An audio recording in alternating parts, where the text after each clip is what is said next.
521 days ago marked Russia's official invasion of Ukraine. The war has created chaos in that part of Europe and forced family members of one local professional bowler to move to America and start their lives over. Thanks to the kindness of the bowling community in West Michigan, they're now thriving. Dasha Kovalova started bowling when she was just 8 years old.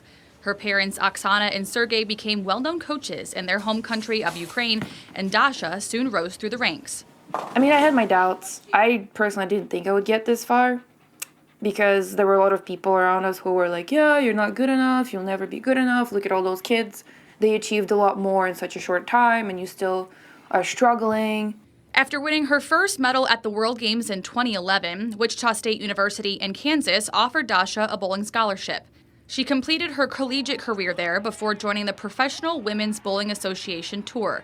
That's what brought her to West Michigan. She then became sponsored by Brunswick Bowling, the world's largest bowling manufacturer based right here in Muskegon. She says it was a tough choice to leave Ukraine, but she and her parents knew it was the right decision. Very difficult. I cry every night, and but I understand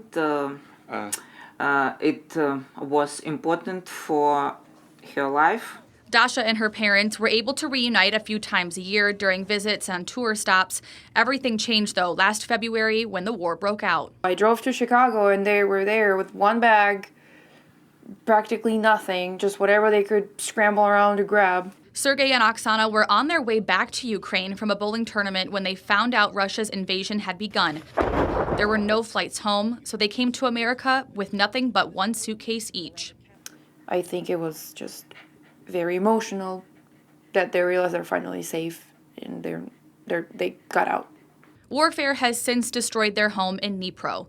The life that Sergei and Oksana built as accomplished coaches for Team Ukraine had to be abandoned in order to survive. Life have break before and after.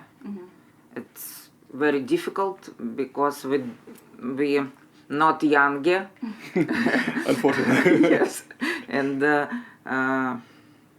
start new life, new job. It's very difficult. Word of Dasha's parents having to flee Ukraine quickly spread through West Michigan's bowling community, and Brunswick immediately jumped in to help. My wife's team, all the teammates and everybody, put together a big, huge gift card and just said, here you go. Hopefully this can help you. And the generosity didn't stop there. Нам помогли. Что мы плакали. They cried. We cried because it's crying rounds in our family.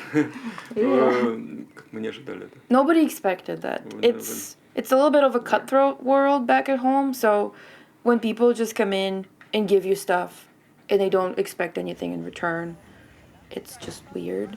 Когда помогли, мы как бы подумали о том, что может все не так и страшно. And then they said that it really helped справимся. To kind of lift a little bit of weight off their shoulders because they're like, oh my God, we actually have a chance to start fresh and maybe it's not as scary after all. Once they secured temporary protection status in America as refugees, Sergei needed a job. That's when Brunswick stepped up once again. I mentioned to Dasha, I says, we need help here. I know he's a very smart person, owned his own business, he was a sales manager, but we always have positions out in the warehouse and maybe it's just a starting position for him. And so when somebody needs help like that, we really try to do that extra little bit that we can. Sergei interviewed to be a production fulfillment specialist and was hired almost immediately. It's really nice to have a really good community, and it helped me too because I know that I wasn't alone in helping and figuring out this situation. He sees Dasha often at work when she's in the office helping design products for Brunswick. Oksana is still coaching. She travels with Dasha on the PWBA tour. Meanwhile, they're also in the process of applying for green cards so they can continue to build their life in Muskegon. I think it would be very exciting, and we can be a team once again. The bowler, the coach, and the team manager. Such a powerful story about resiliency and the support that they receive from others here in West Michigan. Dasha and her family will travel to Waterloo, Iowa next week for the PWBA Championships, where she will try to win her second major championship.